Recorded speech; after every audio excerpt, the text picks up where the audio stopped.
Medianoche. Medianoche. Medianoche. Medianoche. Medianoche. Medianoche. Medianoche. Podcast.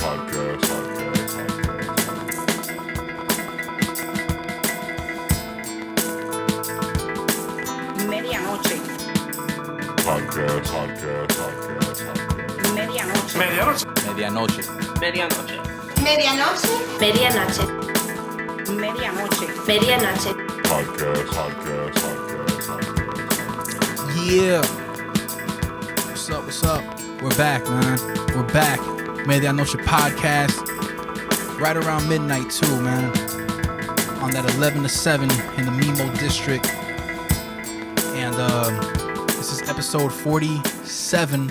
And I have a homie from South Florida that I'm looking forward to getting to know more as well. And it's a cool opportunity for y'all to tune in. This is Paul Lunaire. What's up, man? How's it going, my man? Paul Lunaire at your service, also known as the Loon from the Moon. The Loon from the Moon. One and only. Yes, sir. The way I met you was I threw an open mic here at this hotel, and you came through and surprised everybody with your performance when you got on there. Yeah, I guess you could say that I tend to surprise people a lot anytime I do my poetry or just perform in general. But that open mic was one of a kind, man. It out of all the open mics I've been to here in Miami, it's probably my favorite because of all the unique artists that I met there. I met you. I don't know if I should talk about this now or later, but there's just countless other artists that I met there, like Orion, who I know you've done a bunch of pieces with on your albums. He's got his own thing going on too, so shout outs to Orion. Yeah, man, that's where it all came together at the one and only New Yorker open mic. That's right, man. That was an experimental thing that I did because I had came up on a PA system for my own use, and I wanted to test it, and I just wanted to test it in the field for real. So I threw together this open mic, and it's funny, bro, because these open mics is a gathering of artists, but it also kind of becomes, I don't want to say a networking event. I don't even like the word networking. No, it makes it sound too formal, too business-like. Like everyone who goes is just in it for their own gain. But, for me, open mic, I guess you could say networking. But the way I like to see it is connection. For me, one of the key things about art is its capacity to connect with people. You know what I'm saying? Whether it's the message you're spreading or the rhythm or whatever it is, it's about bridging your soul to another's. You know what I'm saying? It's just another level of humanity, of giving yourself to someone. You know what I'm saying? Networking, it just makes it sound like another business transaction. You feel me? Yeah, when I hear the word networking, I just think of the internet and like connecting to a network, to it's too binary, you know? Yeah. I feel like when I hear the word network, it feels too much like I'm opening up a computer and turning knobs and connecting and soldering, and whereas this open mic, for example, is more of an organic gathering of creatives. Yes. Yeah.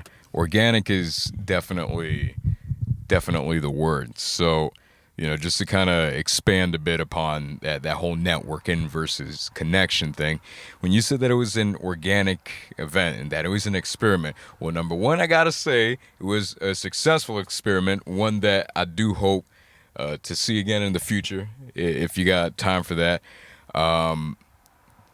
It was a small group compared to other open mics I go to, but see, here's the thing, man. Like, I go to any type of social event, and if I don't know anyone, I'm the type of dude that just I'll introduce myself to people, but I'm not going to be like a social butterfly. You know what I'm saying? I'm just kind of in my own world. But the thing is that everyone there was just on this whole wavelength of, hey, I want to know more about what you do. Hey, what's your name? And it was just a beautiful thing, man. I never saw anything like that. Not before, not since. I met people like Baked Pliskin. who does a little bit of freestyle and also a mix of, his own acoustic music that I've seen him perform live.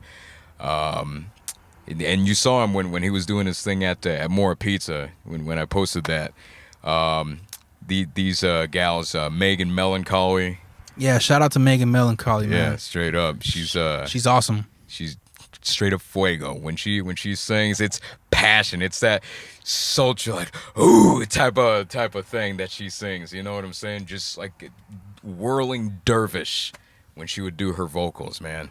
When people think of South Florida, people not from here, when they think of South Florida, they think of that postcard stereotype, palm trees, neon pink. Yeah, neon pink, and like and everywhere there's just sand everywhere, and it's kind of like that palm tree emoji. Like they think that's what Miami is, but come to find out, Miami is much more of it's very on the other side of the beach, it's very industrial, very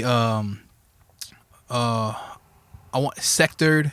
There's different parts of Miami that has a different environment.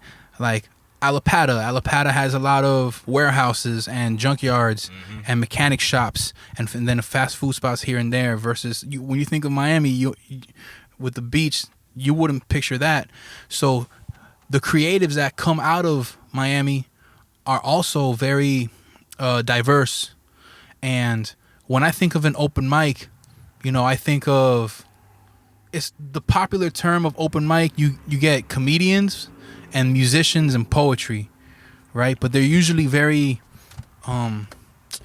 partitioned to just those, Yeah, like, are you trying to say particular to their own type of craft? Like comedians just there for the comedians, or how do you mean? Yeah, because open mic night for comedy, you're expecting comedy.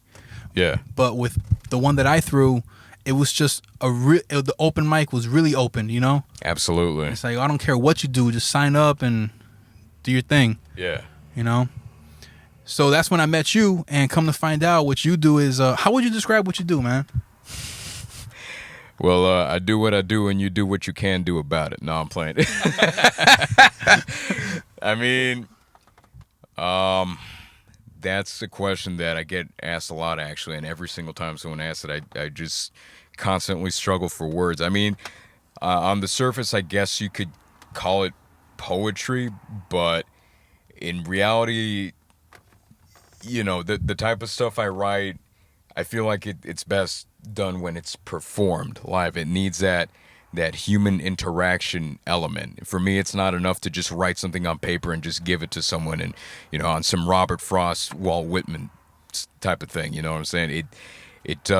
For me, the poems, the things that I write, they're sort of like skeletons, like scripts, and then once I hop on a stage, I just kind of, it's like a jungle gym for me, and I just kind of improvise on it. But what do? I just try to ignite passion and fire in people's hearts. I know it sounds super hokey, but I'm just trying to inspire in people what, rock and roll and music in general, not just rock and roll, the blues, hip hop, even electronica, the type of stuff that I would listen to was the stuff that just really made me feel alive, it just sent electric voltage up and down my spine, that revolutionized the way I think about life, thinking outside the box, and obviously up in high school, everyone's like, I'm going to study and get a degree. And I'm just thinking, no, you need to expand your mind and, just enrich yourself with knowledge, with alternate ways of living, of consciousness, you know what I'm saying?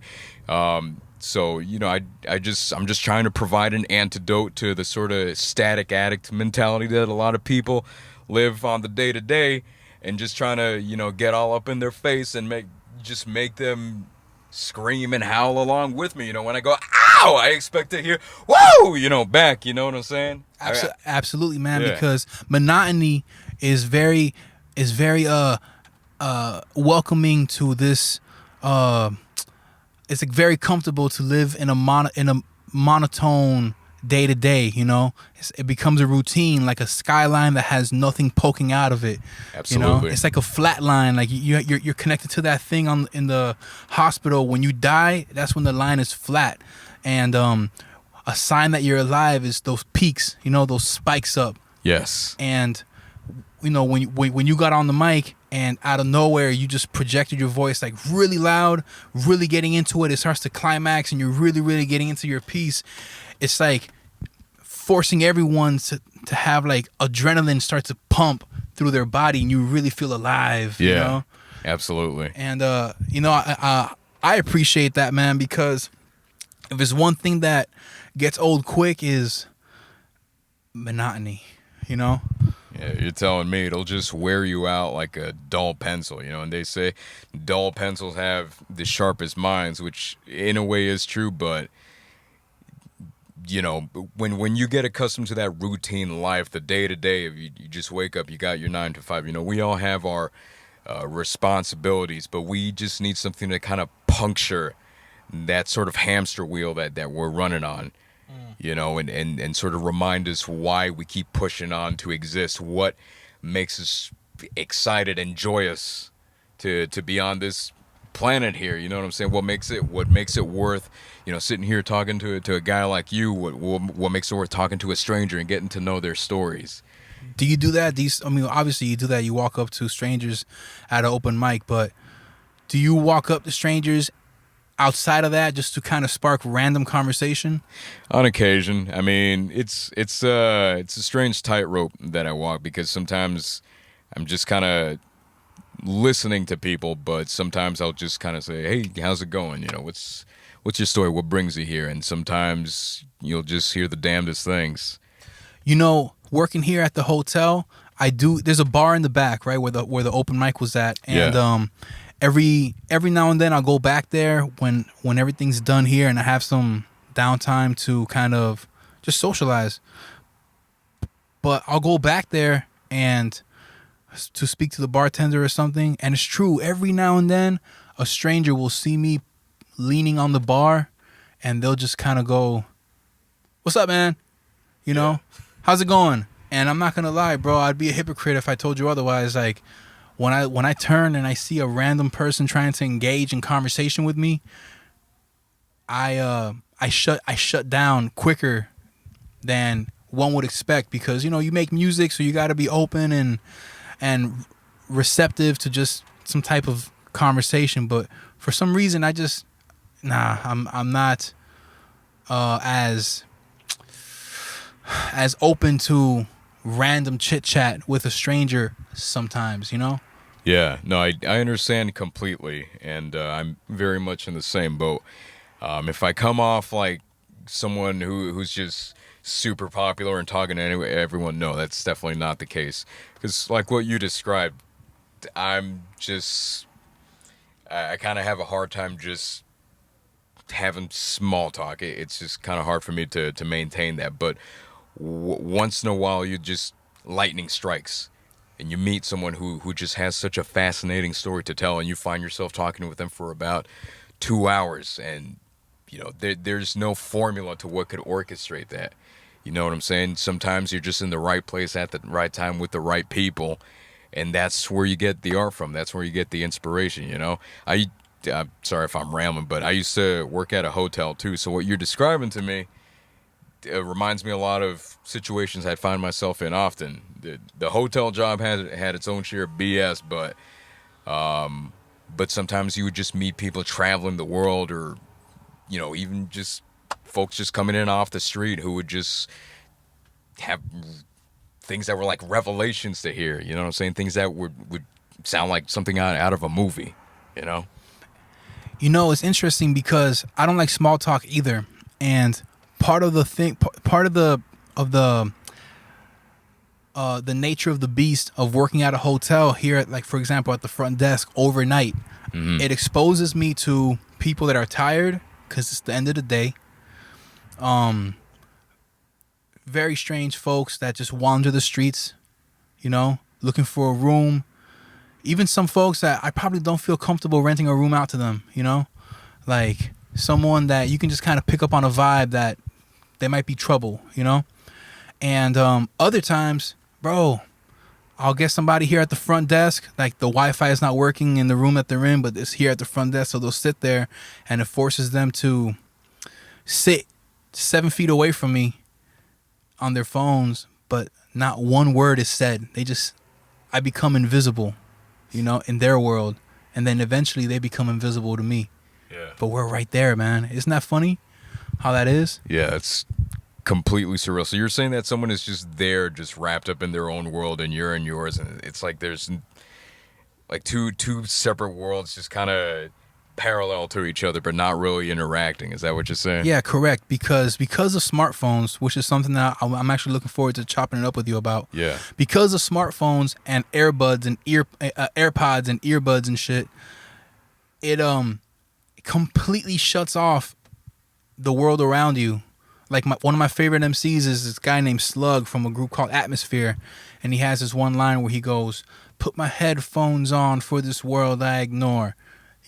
Yeah. Like when you have headphones on and you sit 5 feet away from somebody, they become non-existing to you or to them, vice versa. And it's just interesting because if you're sitting a few feet away from me and I never speak to you, I would never know what your voice sounds like or what you have to say. Or I'm looking at the jewelry that you're wearing, and it would completely shut out an opportunity to just be like, yo, who is this person, bro? Like, what is the story behind this person and the way that he carries himself, Absolutely. No, go ahead. I mean, I just feel like, to get into the whole chopping, I got my knife ready, but we just live in this world where that occurs way more often than not, obviously sometimes we got folks just, listen to their jams, just kind of want to disconnect from the world, and ain't nothing wrong with that. But we just live in a world where more often than not, there's just thousands of people on the street, all in their own little parallel worlds, just missing opportunities to connect with each other, because they got their Androids or their iPhones or whatever it is. And it's a double-edged sword, man, because now more than ever, all this information that used to be clandestine, secret, is now at the tips of our fingers. We can put out anything that we want. We want to learn something, you just type it in, bam, it's instantaneous gratification, which is great. You have a little miniature library at the tips of your fingers, but at the same time, more often than not, people are just kind of feeding their minds like popcorn candy, just kind of assimilating photos or pictures, but not really internalizing it. You know what I'm saying? Yeah, I like this. What's next? They just want something immediate. And I feel like because of that, man, because people are always so absorbed in their screens, sometimes people just kind of forget the subtle art of just digging the small details of their surroundings, or, the subtle art of enjoying a conversation with someone like you and I. You know what I'm saying? Yeah, and it's almost like to really get to know a person or to experience one's character, you can't get it in no bite-sized portions, man. Like it forces you to have this prolonged interaction with somebody, and then you walk away really feeling like you either know them for real or what they're trying to make you believe about them, because you also pick up on this huge front that they're making out for the rest of the world. And that's one thing that I've picked up on too, bro. Like there are some chunks in America, like North California, where they don't have access to Wi-Fi the way that we do. Like there's Wi-Fi out there, but there's not really hotspots like that. Are you serious? Yes. Like especially up in like Humboldt County, like the main phone carrier out there is Verizon, and Verizon is not like Metro PCS or T-Mobile with unlimited data. Yeah. So out there, their access to the internet is still very limited, and they still rent out DVDs, and they still bro, that's wild. Right? That's fucking wild. Yeah, man, it's true. Like you go out there and the supermarket has a little spot where you rent out DVDs at, and you'll see Verizon towers, but you'll go on your phone to look for Wi-Fi, and there'll be like maybe one or two out there, and they all have passwords. So it forces people to have like real life interactions with one another, and things not all the time are just a web search away. Absolutely. You still got to buy maps. You still have to do all that shit, man. Yeah. I mean, I definitely want to check this place out. This is gonna sound like something completely off topic, but it's not. But what you're describing, North California, it reminds me of a similar experience I had. I just went to visit Costa Rica about a month ago, see the fam there, and I landed there. And I did not have Wi-Fi. I had no way of connecting to the internet unless it was at a specific place where they had Wi-Fi. And more often than not, you know, Costa Rica is still the type of place where that's kind of hard to come by. So initially, I was just freaking out. Shit, how am I going to keep in touch with everyone? Like, how am I going to keep track of what's going on? But once you let that go and just woo-saw, you're going to be in the best state of mind that you could possibly ask for. The thing is that being absorbed in that little, you know, miniature digital world, man, your internal waters, that sounds so fucking corny, but you know, like the waters inside you are just constantly turbulent because they just crave all this information of what's going on. When you let that go, at least in my case, when I was in Costa Rica, I just was at the most tranquil state of mind that I've had in years, man. Straight up. So I think all of us could benefit from a break from all that information craze. And it's almost hard to see that nowadays because we're so dependent on our phones. We're so dependent on apps and you know, GPS, and we're just so dependent on that. Like we're almost like cyborgs, you know. Like this thing has become an extra piece of our body. You know what I mean? Yeah.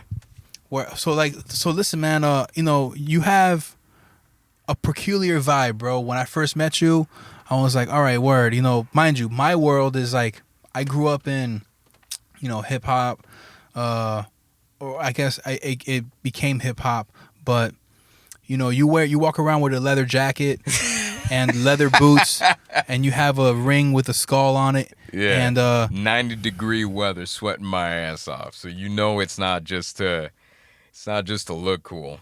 Well, explain to me, if you had to describe your lifestyle, what is it?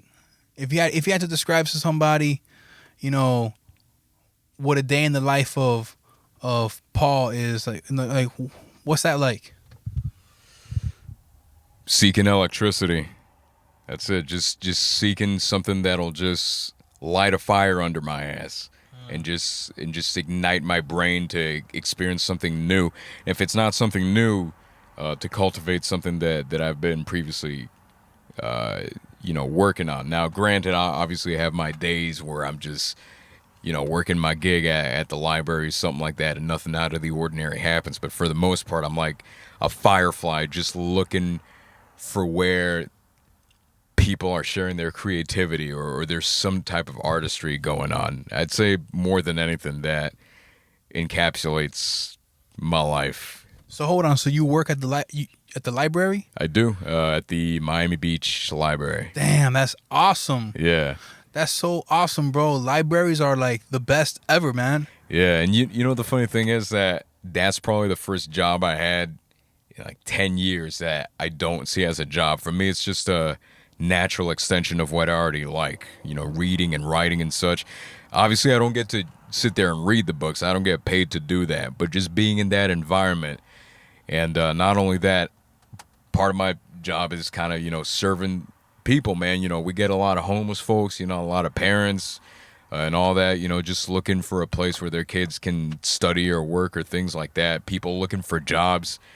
And that's you know, sometimes you kind of help people out at hotels, but it's a whole different type of vibe. You know, like you're really giving back to the community, and it just kind of takes you out of your selfish mentality. Like, oh man, you know, what am I gonna do? I gotta pay rent, or I ain't got no one to hang out with, or something like that. No, you're not thinking about that. When you're serving people, that's what really cultivates you to be a better person, man. What is it about serving people? Okay, how do I want to frame this question? Like, give me an example of the type of person that walks in there that you find value in servicing. Definitely the homeless folks, because there's a lot of them who are just, I mean, don't get me wrong. Sometimes we get some weirdos in there who just want to come in there and just jack someone's bag and then just run off, right? But more often than not, we get people who are just looking to read, or they're looking for a way to get their foot in the job industry or something like that. Like there's a bunch of people who come in there looking for help or looking to educate themselves, and that's just incredible. If you had to have a sit down with somebody that's homeless, right, that you can tell wants to re-enter society and be an active member of it, what is if you had to devise a plan with them, what would that be? I think about this a lot. I'm interested to get your take on it, because I also have certain ideas that I would love for more people to kind of consider. For a homeless person to get back into society, I mean, that's something that I just kind of think about and passing in my head. But if I were to tell you that I actually sat down and mapped out like a formula for them to get their foot back into society, I'd be lying to you. I actually want to hear what you've been contemplating on that subject to kind of bounce off of you on that. I mean, it's definitely complicating. I feel like the few times that I've had this conversation with people, they are within their right. They shoot down my idea because I don't know it all, and I feel like maybe since I don't know it all, it's very easy to debunk this little strategy that I may want to pitch to somebody homeless. But here it goes. Yeah. So homeless people ask for money, or they walk around looking for money and whatever. They just try to scavenge together some money, right? Yeah. And obviously the first thing that you would think that they get is food, or if they have a drug problem, then they'll just spend it on drugs, right? Yeah. But I want to say someone that's homeless, struggling on drugs, is not ready to re-enter society. Now, I'm not trying to come off judgmental, but you're obviously misusing the money that you gather. Yeah, of course. For something that, food is much more important than some drug that's just eating away at you, right? But let's say you got a homeless guy that was laid off of his job and, whatever, like, ended up fucking just not being able to pay his rent. Then he was out on the street, and then his girl left him, and then he just kind of went through this 6-month depression where he ate away at his savings or something, and now he has nothing, right? So I would recommend them to take the money that they do collect and buy hygiene first. Go to the dollar store and get a shave. Get a cheap deodorant. Yeah. Or like a cheap deodorant, cheap toothbrush and toothpaste, and cheap soap, and just keep that with you, right? That's the first thing. And then make your way to the beach or some body of water, because they have those showers there for people to wash the sand off of them. Yeah. So now you have a way to kind of, at the very least, not smell bad, Yeah. And absolutely. And then maybe, now mind you, I'm gonna say this next part because I kind of did it myself too. I have taken my bar of soap when I was doing my time. When you're in prison, the first thing that you do is get taken to this first area. It's called diagnostics, where they keep you there from 30 to 60, maybe 90 days at times, to do your tuberculosis test, your HIV test, your mental health test, your physicals, and while you're there, breakfast, lunch, and dinner, security checks, all that stuff, right? You don't have access to a laundromat. They give you 2 pairs of boxers, some cheap pairs of socks, and your orange wardrobe, right? Yeah, the jumpsuit. So I know that when I was there, the only way that you have clean clothes is what? You got to take your soap and you got to wash that shit yourself in the sink. They don't have showers there for you to... Well, I'm sorry, they do have showers, but most people I remember would just go to the sink and just like scrub away at their boxers and their socks, and and just hang them out to dry, and it'll just drip until it's dry. So Yeah, I did that. If I'm not saying anything, it's just because I'm just lost in fascination with what you're telling me. So please continue. No, oh yeah, I appreciate it, but that's what it was. People there, and then you would even like, there was this little Chinese guy that people would pay with stamps, because stamps is currency there. You would pay them in stamps, and he'll wash your boxers and he'll wash your socks, you know, for like a few stamps. And then you could also gamble or like play cards, and they'll use stamps as like currency, right? So what I'm saying is, I too have washed boxers and socks with bars of soap, so a homeless person can do the same. They can wash their clothes with that cheap soap, right? Absolutely. And so when it comes to going job hunting, I feel like, you know, when a homeless guy walks up to you and they just try to like pitch you like an elevator pitch, so that they feel like they earned your money. Yeah. Because you're donating to a charity. Yeah. That is them. Hey man, listen, like they walk up to you like they've known you their whole lives, like, hey man, so my wife isn't picking up the phone, and I'm just trying to tell her that I'm just trying to get a things going here, and man, I haven't eaten in like 3 days, and I'm just trying to tell people, and they just give you this whole thing, and then when it's finally done, they ask you, so can you spare $1 or two, and when you tell them that you don't have it, they just walk away mad fast. Yeah. You know? Pitch their spiel to the next person they see. So imagine if they gave that effort to business owners, saying, hey man, I'm just trying to make some honest money. Can I throw out the garbage? Can I do this and that? Can I wave a sign around on the corner for you, like the pawn shops?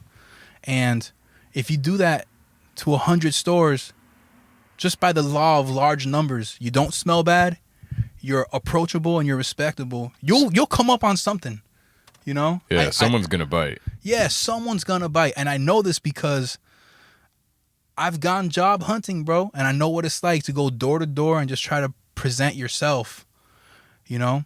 And by the 50th job, you probably don't smell as good because you just walked 3 miles, you know, in sunny ass Florida, and you still get the job, or you something, you know? So I just feel like there's a stigma with homelessness, you feel me, where they have this perception where they gave up on life and they don't even want to help themselves. So what merits them to receive help from you, you know? Absolutely. I mean, definitely there's this whole stigma that people got where they just treat homeless folks like these subhuman creatures, man. Like you'll be walking around downtown and there's a whole lot of homeless people, and you know, you don't even look their way, or you just look at them like they're some kind of insectoid creature, you know what I'm saying? It's just, no, man, they're humans just like you and me. They got dealt a shitty hand, and you know, yeah, maybe you ain't got no change to spare, but you know, the least we can do is just treat each other with it. I'm not trying to sound like a hippie or like I know everything, right? But you know, I try to generally treat everyone with the same respect you ought to treat everyone. You feel me? Because it's like a lot of folks that come into the library, a lot of times they just want someone to just listen to them. You feel me? And a lot of times that sort of neglect just cultivates this sensation that they're just not wanted in this world, and that just sort of leads to some of the deranged behavior that people associate with them. But man, they're just humans like you and me sitting in this motherfucking car right now. Well, in nature, bro, like when you have animals that travel in packs, they usually end up killing off the weakest one that's dragging them down. Yeah. So maybe subconsciously we look at people that aren't carrying their own weight but are just consuming the total finite resources that society exists on. They're looking at them like, yo, bro, either get with the program or you don't deserve to be here, you know? And which is crazy, because in a way that kind of makes sense, but it's like there's no compassion in that logic either. Exactly. Yeah. And I would definitely say that's something that I've been learning over the past year, ever since I started doing all the open mics and stuff. Compassion, man. That's, you know, a lot of people like to talk about it. They act like they know it, but actually practicing it, that's as hard as, you know, training for the Olympics or something like that. You know, saying compassion is, you know, knowing that maybe someone ain't all that good. Maybe they're, you know, maybe they have bad intentions for you, but at the end of the day, you just gotta still show love for them. You know, not necessarily be okay with what they're doing, but you can't necessarily just hate them either. It's a hard thing to describe. You know what I'm saying when it comes to compassion? I do, because it's easy to be compassionate to people that are productive and proactive. It's easy to to be compassionate to family that's loving back to you. But when you have the guy that is having a really bad day all the time and is just really hating life, we feel like we are exposing ourselves to a potential threat to our health, or maybe you got a kid or something, and then you shut that out because you don't want to take a loss, like if you have something to lose. Let's say a person's walking down the street with their kid or with their dog, and they cross paths with a homeless person. They might hold their dogs a little tighter or their kid a little tighter because that's something that they care about, that they want. You don't know how irrational this stranger is, and we, by nature, we always profile. People give police like a bad rap for profiling, but we profile every day, all the time. Everyone that crosses our path, we profile. You see somebody that smells really bad and has really, really old, dirty clothes, and they just look like they haven't showered in a month, and they reach out to shake your hand. You're going to think twice about extending your hand to shake theirs, Yeah, of course. And that's profiling, So it's a really tough, you ever heard of this story of it's a guy that's watching a caterpillar.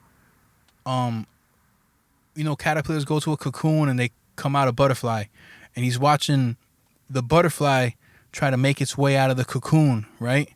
And then he sees that it's struggling. So without thinking, he pushes, like a toothpaste, he pushes the bottom of the cocoon to push the butterfly out. Yeah. And he's like, look, now you're free. And he felt happy that he helped this butterfly. Come to find out, part of the process of the butterfly squeezing itself out of the cocoon is, I forgot how it was. Somebody can look this up online on their own time. But part of that process helps the wings get truly pushed out as well. That way that the butterfly can take flight. But since he pushed it out for it, it hindered that process, and then that butterfly couldn't fly and it just died. Damn. So sometimes helping somebody requires you to leave them alone so that they could be forced to help themselves and really thrive and flourish on their own merit. Yeah, quite true. Sometimes you got to just push them off the cliff, and that's the only way that they'll actually learn to fly. You feel me? Go! Figure it out. You see somebody on a ledge, contemplating just jumping off. Yeah. And you're like, I'm going to teach you to fly, bro. You just kick them off, a strong thrust of a kick. Yeah, man. I mean, it's brutal, but sometimes if there's no one there to kick you off the cliff, you make that leap, and that's when you'll figure out, how to grow them butterfly wings or eagle wings, whatever flying creature you prefer. You know what I'm saying? That's funny. Yeah, man. That's a thing that I think about a lot, homelessness. Especially here on the east side of town. Downtown has a huge homeless population. When I was in Vero Beach, there's a place called Tent City in there where you don't see it driving down the street because there's high grass, but a little bit that way, you start to discover that there's a whole population. If you fly a drone up in the air, you see it. There's a whole population of people that live in tents amongst each other. And, bro, it's just a homeless little community. That's wild, man. And the thing is that I see the same shit when I'll just be, walking home or in an Uber or whatever, just heading to my crib in Overtown. And there's just, all these expressways crossing over Overtown and such. But there's just countless little mini communities of people just living in these makeshift tents or just little tiny clusters of people living together under these places, man. It just breaks my fucking heart. And I always think, well, what can I do to help them out? And that's probably why I'm talking so much about this with you, because I see them and I just feel like we don't do enough to prevent that from happening. Like there's no reason that there should be that many people just out in the street looking emaciated, like fucking zombies or something like that, man.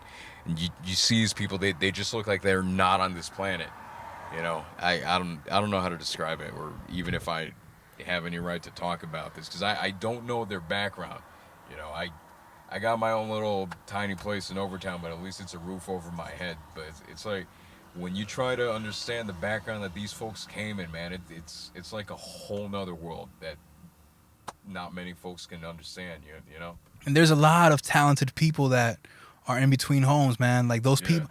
So like, you know, you have those that, unfortunately, they just really went off the deep end and really dove really hard into like really hard drugs, and you know, lost their minds along the way. And then you have others that are just trying to make it, you know. And those guys, the ones that take palm tree leaves and make a rose and hustle those things, you know, or people that like make funny signs and stuff. Like, surprisingly, talent is very abundant in the homeless communities, you know. But what's not abundant, what's scarce in the homeless community, unfortunately, is trustworthiness, you know. And that's part of like human nature, bro. Like human nature is like self-preservation, you feel me?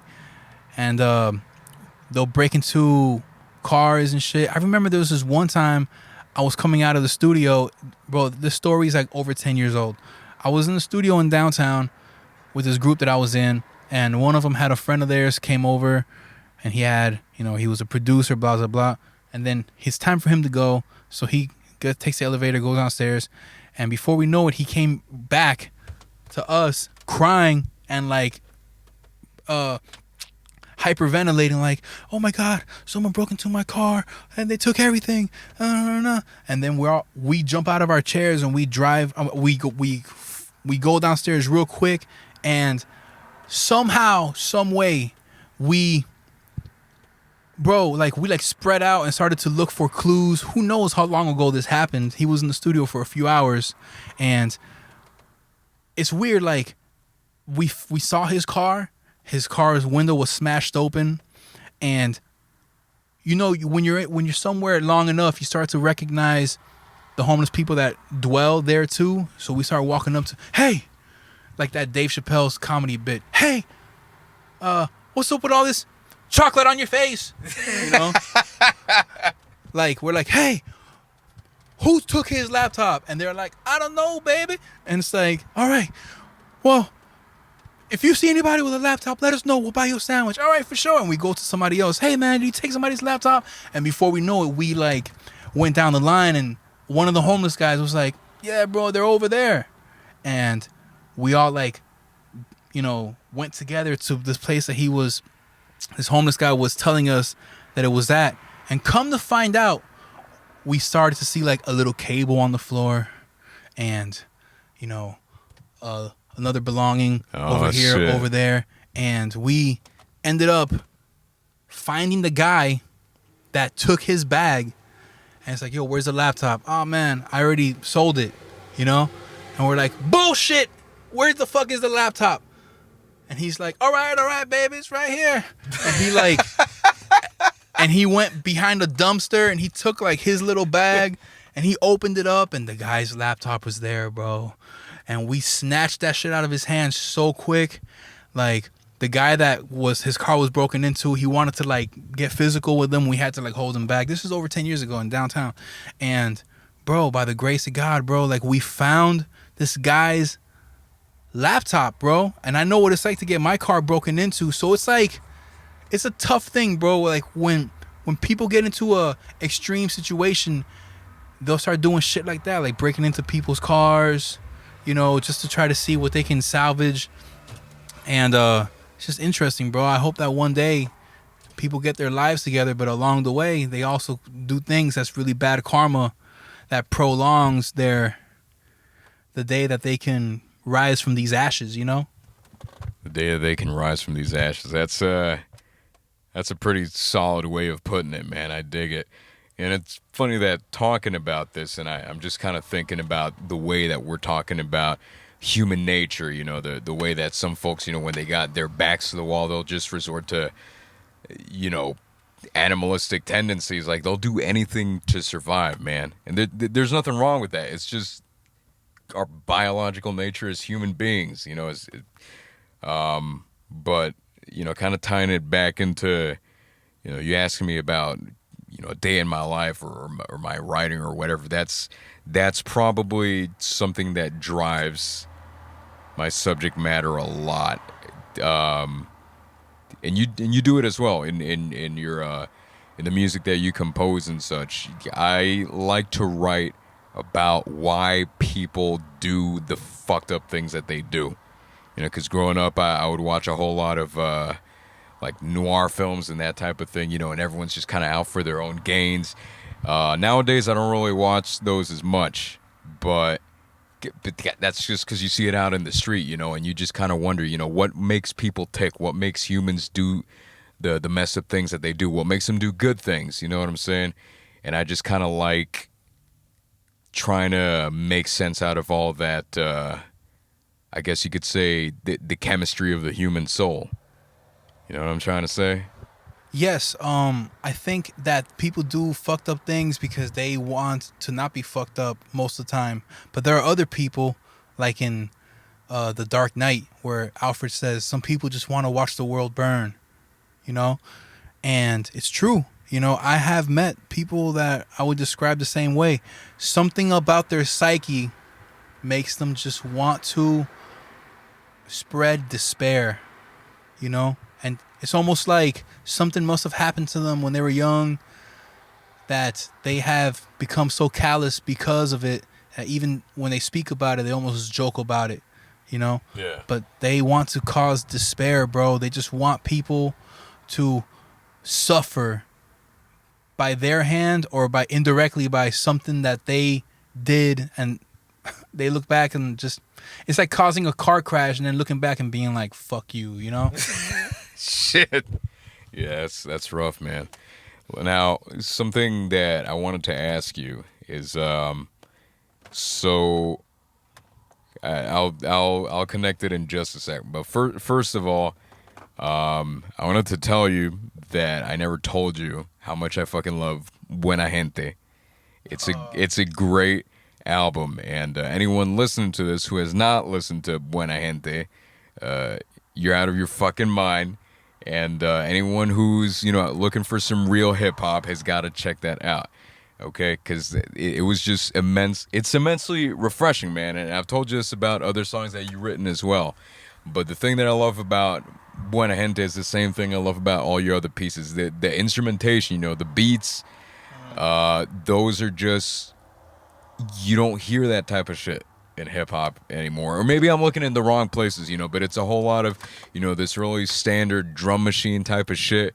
And then, the moment Paint comes in with this really heavy-hitting, I don't know how to describe the beat, but that shit will just make you headbang until your neck falls off, Your lyricism, everyone's lyricism, Spaz, Orion, all those dudes, it's just...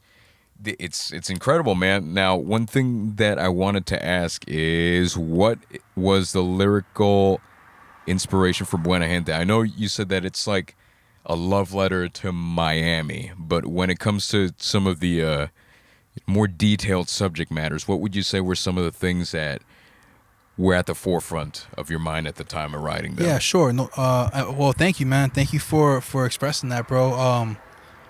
So Buena Gente, the theme of that is, Buena Gente is Spanish for good people. That's right. And obviously no one's perfect. We all have our flaws, but just like how Charlie Brown is just fighting the good fight, how our favorite main characters of all of these shows and movies that we watch, for the most part, is a flawed human fighting the good fight, Flawed human fighting the good fight. Yeah, and, I can dig that. And all of us, there's a lot of talent. There's a lot of dope MCs in Miami that I came up on. And as time passed by, the few years that we all frequented the same events and kind of harnessed our skills and created a camaraderie together. Time passes by, people have kids and get real jobs and stuff, and they start to attend these things less and less, and the community starts to kind of spread out, and the camaraderie starts to dwindle. And that's part of the reason why I started this podcast, was because I wanted to capture whatever was left of the lightning in the bottle that was the Miami hip hop scene that I came up on. And also I wanted to just make really good songs with those guys, you know? So like with Buena Gente, it was my attempt at rekindling the scene that we all, you know, mind you, bro, when people talk about a scene, you know, like the scene, you know, bro, I feel like the scene could be so big, but it's so minute. It's so small because the world is so big, you know?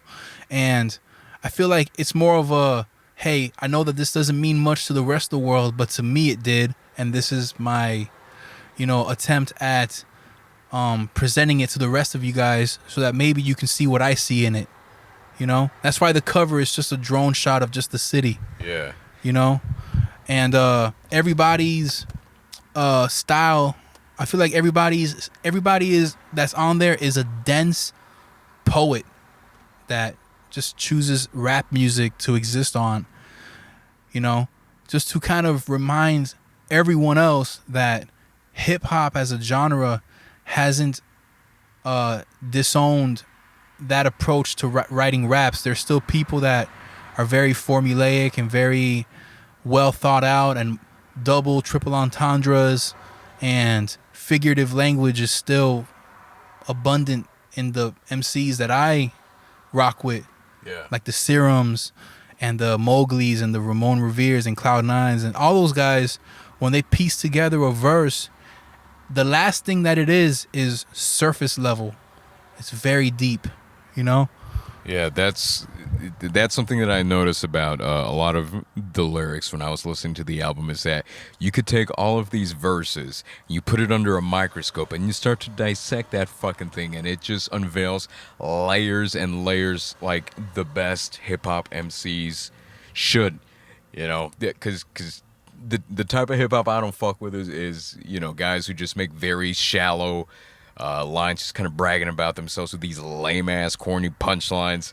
But then, by contrast, on Buena Gente, I would hear some lines that had these punchlines that actually made me laugh out loud. I don't remember the exact line, but I think my favorite one was something about I'm Van Gogh, sending my ear to the music or something. Do you remember the line I'm talking about? Yeah. That's Serum when he goes, hip hop is my girlfriend.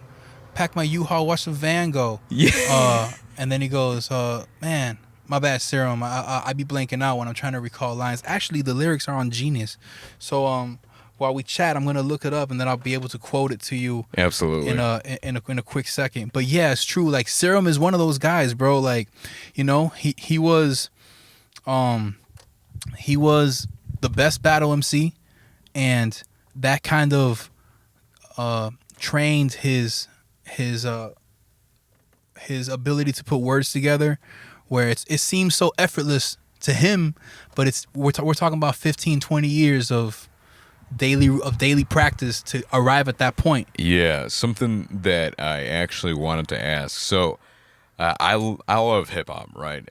You know, despite the leather jacket and the boots and all that, it is definitely one of my favorite genres to listen to, from, you know, all the old school shit in the late 70s up until whatever I can find now. And you know, I'm lucky that I get to listen to the music that you're putting out, because that's the type of real shit that I dig. But you just mentioned something about freestyling. So freestyling is a part of hip hop that I always had a tough time understanding, because I just found it incredible that guys would just step up and pick up the mic and just spit these verses just on a dime, just improvise this shit, sometimes with this incredible cadence and lyricism. And I just go, how can you fucking do that without rating from it? You know what I'm saying? So what you're saying is that it's like any other type of sport or any other form of music, it's just something that you just you just Well- get good at, I take. Well, before I answer that question, let me the lyric that Serum says. He goes, "Hip hop is my girlfriend, cut my ear off like I'm Van Gogh. Maybe leave her one day, pack the U-Haul, watch the Van Gogh." Yeah, shout out to Serum, bro. Yeah, straight up. Oh my god, that line. Yeah. Yeah. The whole album is just packed with little treats like that. I love it because honestly. like you heard, you know, the story of like the person that loved the girl so much that he cut pieces of himself off Yeah. to give it to him.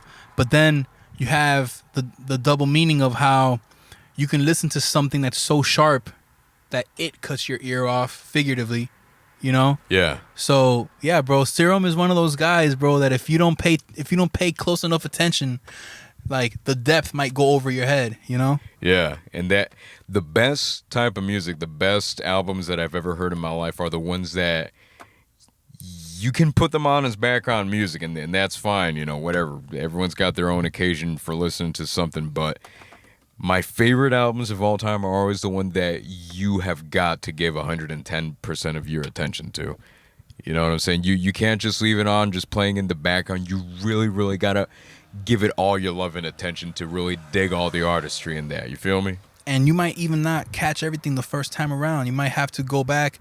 It's like a movie. Like you won't catch everything until the 10th time watching it, you know? Yeah, absolutely. And the funny thing is that sometimes it's not even, you know, listen to the first or second time. Sometimes it'll take you years.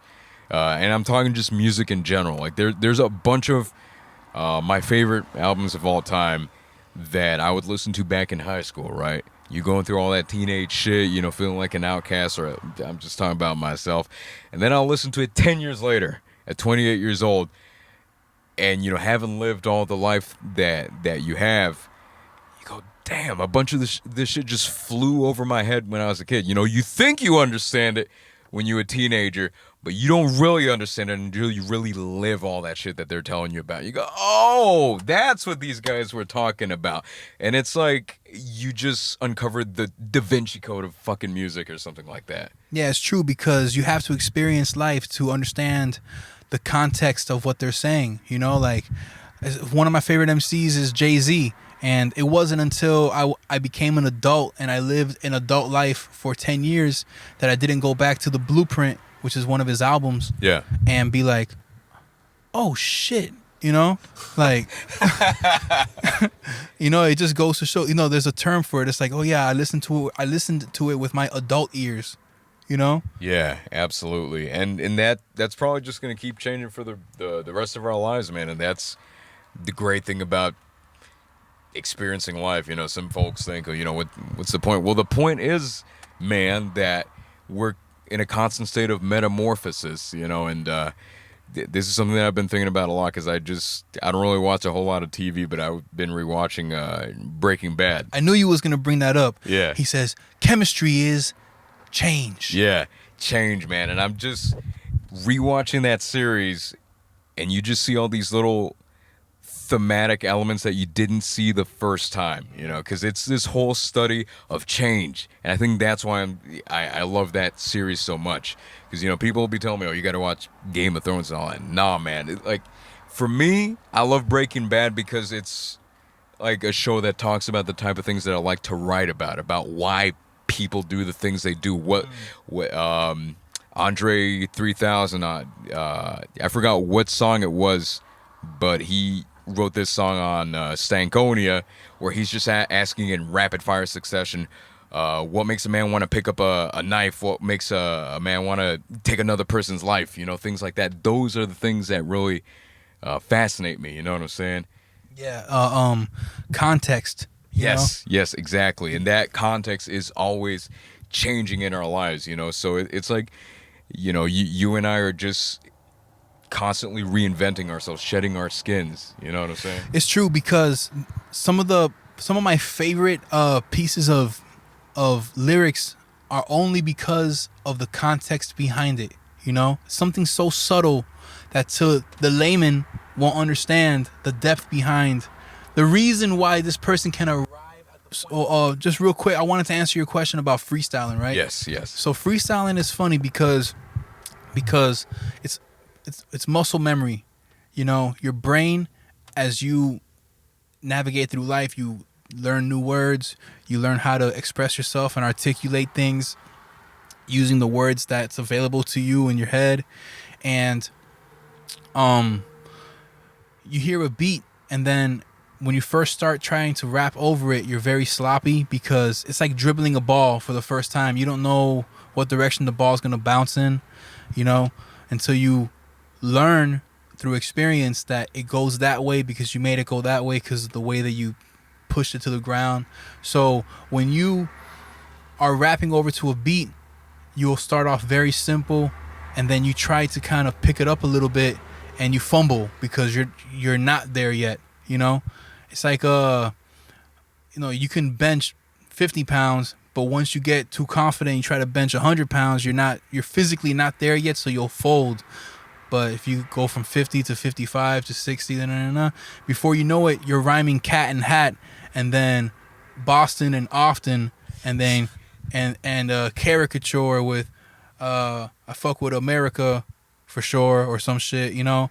And you just start to little by little develop how comfortable you are with I don't think I've ever heard anyone say I fuck with America for sure in a rap, but like you know, you'll start off saying like, you see me with my dad cap and my backpack, I got fat raps and they're abstract, or like, and then you have people that are very savvy with putting together random lines that don't really make any sense otherwise. They're just you're exercising your ability to throw out rhyming words. It's like you reach into a hat and you grab random words out of it, you know? But then you got other guys that are very good at rhythmically telling you a story, you know?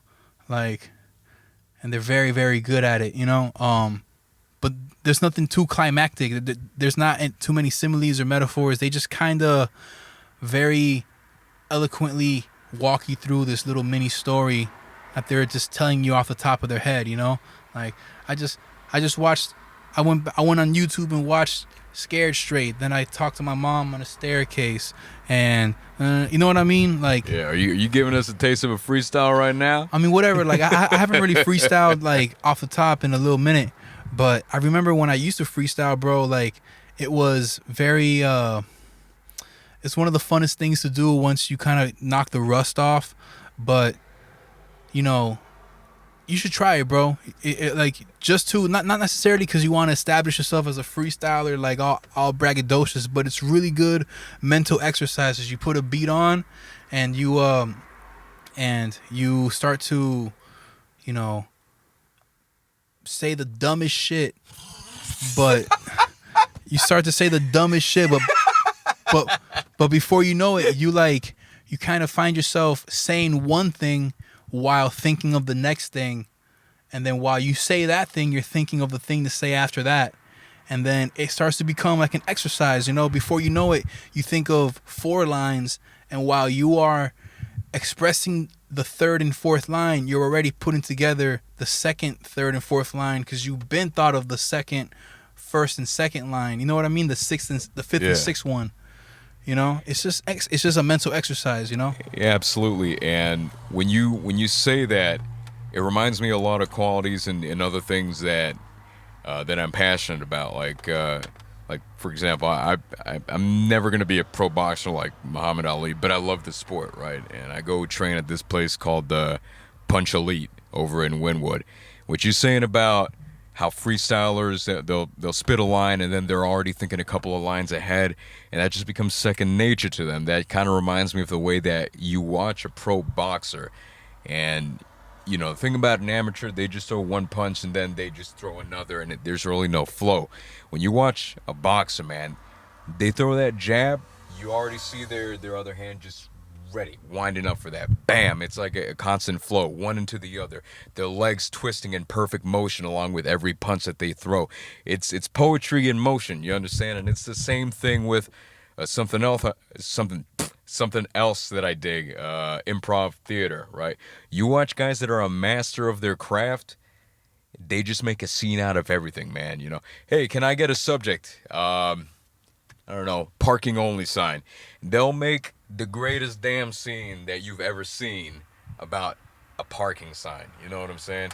So that quality that freestylers have, where they just get so good to the point, where they can just take any story or any someone steps to them and they want to battle, bam, they'll just tear them down. That's just something that I admire immensely about freestylers, man. It's because they have access to information in their minds, bro. You Yeah. have a Rolodex of your vocabulary. You know, there's a guy based out of Orlando. His name is Mad Ills, right?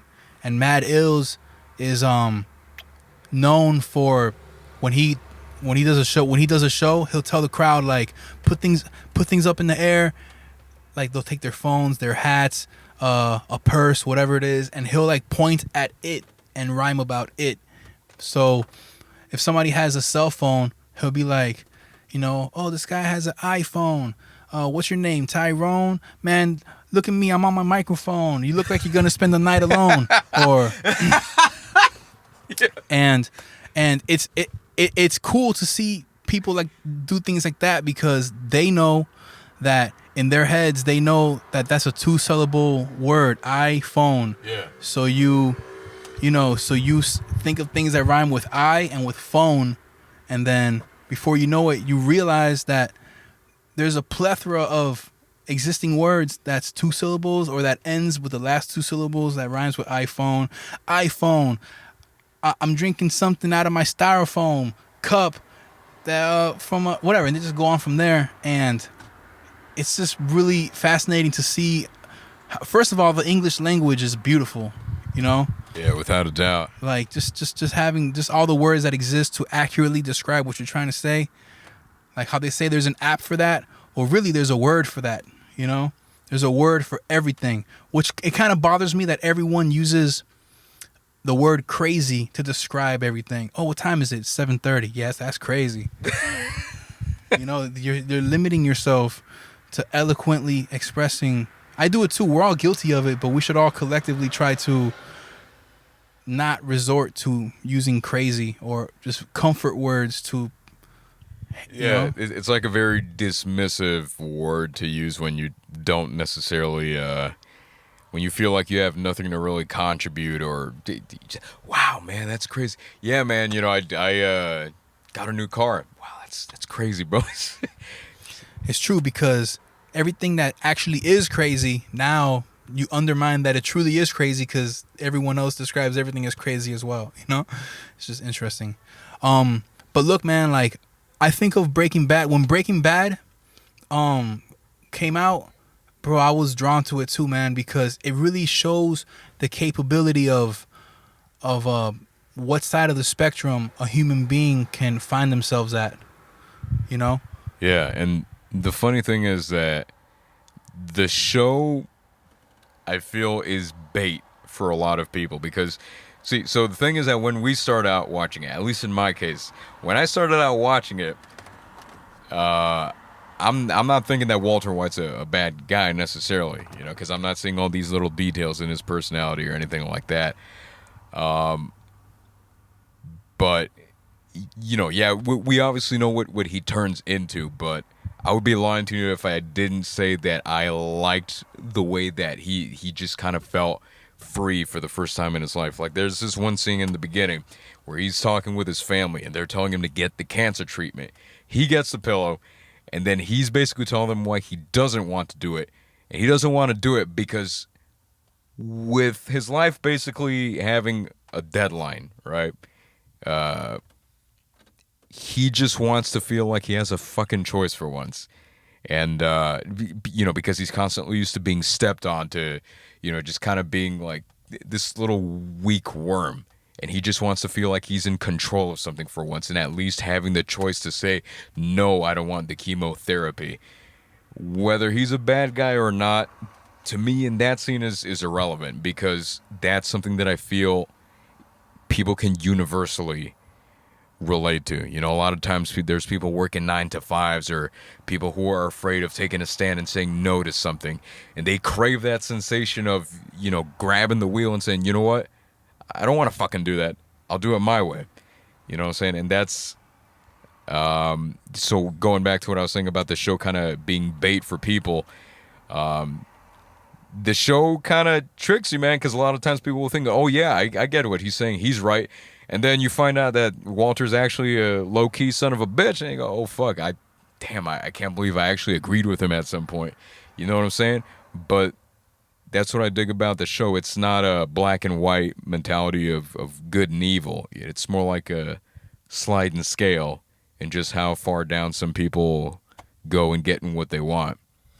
Yeah, I would imagine that it's empowering for a character like Walter White to deny cancer treatment, only because even though it's bad for you, he went against the grain. Maybe that's why kids rebel against their parents. You know, like parents tell you, well, do what I say because I have your best interest in mind. But they will be like, well, I don't want to be a robot. I'm going to defy what you say because I want to do something that came from an independent thought, you know, instead of being... Exactly, yes. It's like, stop. It's like, I'm going to take the training wheels off of the bike that you have on me just so I can ride it into that fucking bush and know what it feels like to get scraped up, you know? Yeah, and that's actually something that I went through a lot when I used to live in Costa Rica, right? I graduated high school and I lived there for 6 years.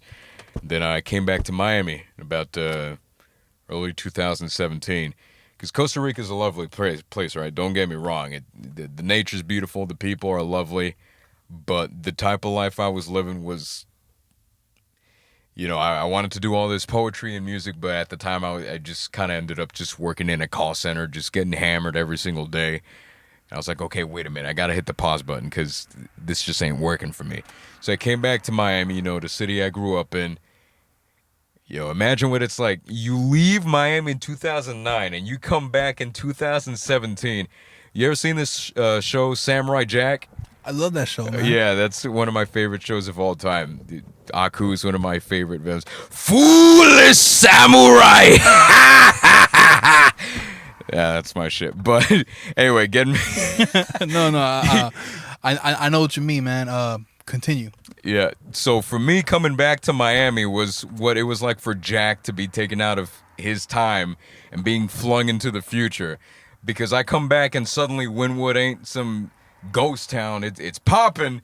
There's all these things to do here that were not around in the 2000s when I was in high school, and I'm just going, damn, man, this is such a wild happening place now. What's going on? Calle Ocho is actually a cool place to go now instead of just a bunch of people just living. But in 2017, man, there was just this urge in me to kind of counteract that sort of routine life that I just sort of succumbed to in Costa Rica. And, you know, like that example that you said about, yeah, I know it's a stupid idea, but if I want to drive my fucking bike into that bush, I will do it because I want to experience that sensation of bleeding and hurt just to know what it's like. That's something that I feel is like a latent desire in people. You know what I'm saying? A lot of people like to play it safe and such, but sometimes we just want to roll the dice and just see what the fuck happens just to live, you know? Yeah, because in the age of information,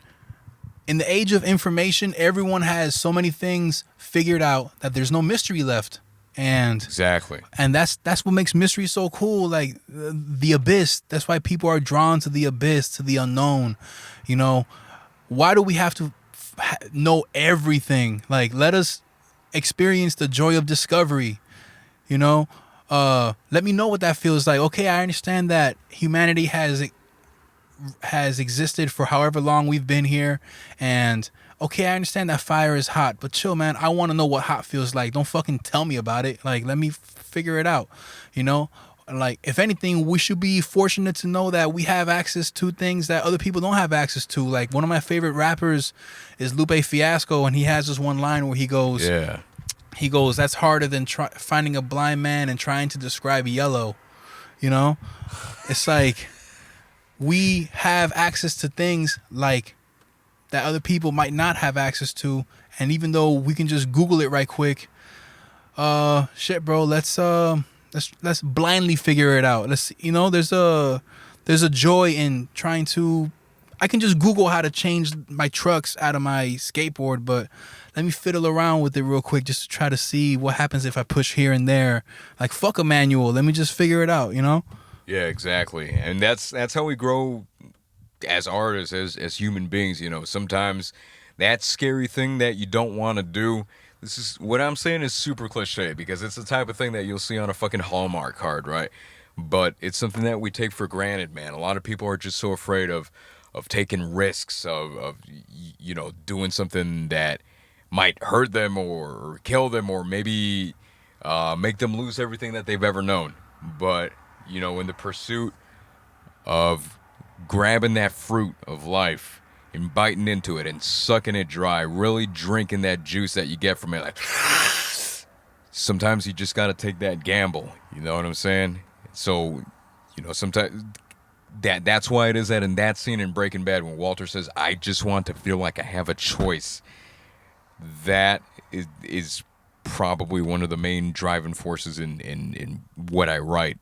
And, when I'm up there just kind of doing that, all that craziness that you see me do when I perform, I'm just trying to say to people, hey, man, I know we got our fears, we got our anxieties. It's natural. But, don't be afraid to shed a little blood and shiver in your boots a little bit. Just keep on walking and do that thing. And if it doesn't work for you, fuck it. Do another thing. There's this fucking, speaking on that, the comedian Dane Cook by chance? Yeah. So Dane Cook, bro, over 10 years ago, he came out with a special called A Vicious Circle, right? And one thing that he said there really resonated with me to this day. So, sometimes, bro, you have a rough day and you're driving home and you start to cry in your car. And then you, wipe the tears real quick because you don't want no one else to see you crying. As if the car next to you is going to, roll down their window and start pointing at you, laughing, being like, ha, look at him. Look at the guy in the blue Honda. Look at him. Come on, guys. Let's all follow him all the way home and just laugh at him to the end of the world, to the edge of existence. We're just going to laugh at this guy because we found him crying. Come to find out, bro, no one gives a fuck, bro. No one cares. No one cares about that much about you experiencing your own life, bro. That being vulnerable is also being transparent. And yes.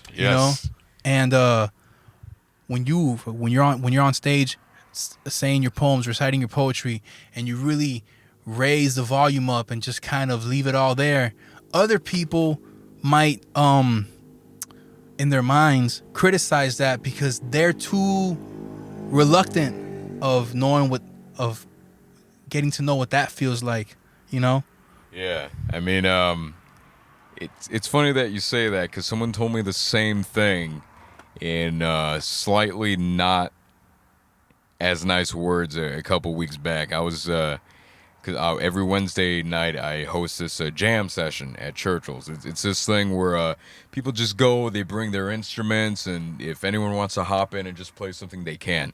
It's like a playground for musicians, for people to just hang out, right? And this gal comes up to me, and she starts talking to me like she's known me for a real long time. And I tell her, hey, look, I'm sorry if I sound like an asshole saying this, but how do you know me? Like how do you know all this? And she goes, I've seen you do your poetry. I really like it, but there's a lot of stuff that you say that just makes me want to run up on stage and punch you. And I'm like, what the fuck? But at the same time, I like that raw honesty because I feel like a lot of times, I didn't feel this at this open mic, but there's a lot of times where at other open mics, I feel like there's a whole lot of ego fluffing, hey man, real nice job. But no one ever, very few people will actually tell you what they really think, just in the name of networking. So it's really refreshing when someone just comes up to you and says, your poetry makes me want to just deck you in the goddamn mouth. That's... Yeah, her honesty, I would appreciate that too. If someone walked up to me and says some bare bones honest thing about whatever the fuck it is I do, I'd appreciate that because too many people are politically correct. They want to find a way to say what they want to tell you without it, monotony, bro. Exactly. It's like, fuck that, bro. If I think that you're great, I'm gonna tell you that you're great. If I don't think that you're that good, I'll probably tell you, it could use some work. Yeah, I still got to live with myself after I stop talking with you. What good does it do to me that I bullshitted you? the sonder of that. Like, everyone's experiencing just as much of a vivid life as you are in their own way, and they can probably pick up on your bullshit anyway. So you might as well be as transparent as you can, be as vulnerable as you allow yourself to be, because at the end of the day, you can look back at your life and not feel shame that you bullshitted your way through life, you know? Yeah, absolutely. Now, it's funny that you say vulnerability and being transparent, because that's the key fucking thing, man. Like, I'm here talking about chemistry, metamorphosis in people's souls, what makes people want to do bad things, you know, things like that. But vulnerability, man, that's probably top 3 as well in the things that drive me. You know, a day in the life of Paul. I feel like, and this is also going back to what we were saying about living in this age of you know, technology and phones and all that. I feel like now more than ever we live in this culture where people are afraid of being their real, raw, bare naked selves. You know, we just kind of live in this culture where people are so afraid of exposing how they feel about something or what they think about something, all in the name of getting a like. You know, it's this whole like culture where we have the need to feel validated or get approval from strangers. And a lot of times people just bottle up what they actually feel about something in their art or on the day-to-day, then that'll just explode, and then that's not good for everyone, man. So that's another thing that I try to get through with what I do, right? Like, I do this poem called Satan, Take the Wheel, right? And the whole... I love that. Yo, when you said it that night, correct? Yeah, I did. Yeah. Go on. So dig this. So when I wrote that poem, you know, it was like a first draft type of thing. It wasn't something that I went back and rewrote for whatever reason when I was writing that one. It was just one go, bam, that was it. And it was just something like I was just talking to the reader, just saying exactly how I felt. So when people hear it and they hear me, you know, saying the name Satan over and over, and they just hear me screaming, they think, yeah, dude, hail Satan, right? No, that's not the point of the poem. The point of the poem is desperation, like what people do when they're at the end of their rope, when they have their backs to the walls, which is what we've been talking about. And then at the end of the poem, I just kind of slip in this line where I try to make it sound like maybe the person narrating the poem ain't too sure if what he's doing is right. If I got you, I'm in it too deep now, Satan, and I can't look back. No, wait. I'm in it too deep now, Satan, I can't look back. I might just turn to stone, but I have you by my side, then maybe I won't feel so alone. It's like he doesn't even know if all this shit that he's saying, I'm not going to be a nice guy anymore. I got my dice and I'm ready to play. He's not even sure if that's the right thing. He just is kind of trying to say, I just don't want to be alone, but, you know, kind of like Walter White, I've just done too many bad things and I can't look back now. I'm in it too deep, you know what I'm saying? So that's what that poem is about. And I like doing that one at open mics because it makes people kind of think about themselves like, oh, I'm not like that, you know, but well, if you're thinking that, then you probably are, you know what I'm saying? Yeah, I remember when you said that poem, like what I received from it, mind you, obviously this is like sometimes, bro, like the ambiguity of what someone writes, it's like what I gathered from it might not be what you intentionally put out, you know, like. But one of the things that I got from it was like since we're flawed people, we're gonna find ourselves doing wrong by someone else, whether we wanted to or not, and we got to kind of live with it. But what matters most at the end of our lives is that, you know, if you have someone that's willing to be in your life, you know, through thick and thin, that is so much more valuable because we're all so fucked up, you know?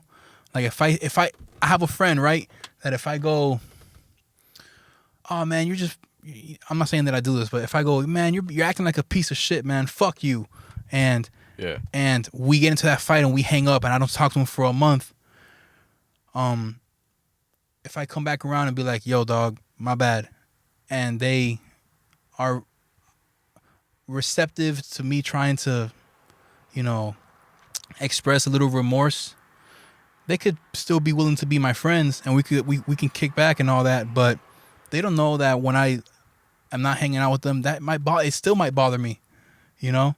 And that mistake, that like flaw, that wrongdoing that I may have done, I got to kind of live with that regret, which is what makes the friendship that I have with that person that much more meaningful, because they were willing to overlook that. You know how they say forgive and forget? No one forgets. They just pretend to. You know, they occupy their immediate attention to the present moment so that there's not enough wiggle room to kind of like fill that negative space with the rest of the stuff in the filing cabinet, you know? Yeah. And people want to like identify those things with like evil, with Satan, with the devil, with the dark side of the human experience. But it's like the moon, bro. Like, yeah, there's a dark side to the moon only because there's no sun on that side. But if the moon were to rotate, it will be just as illuminated, you know? Exactly. Yeah, it's like you're reading my mind. I was about to say it illuminates just like any other part of the moon.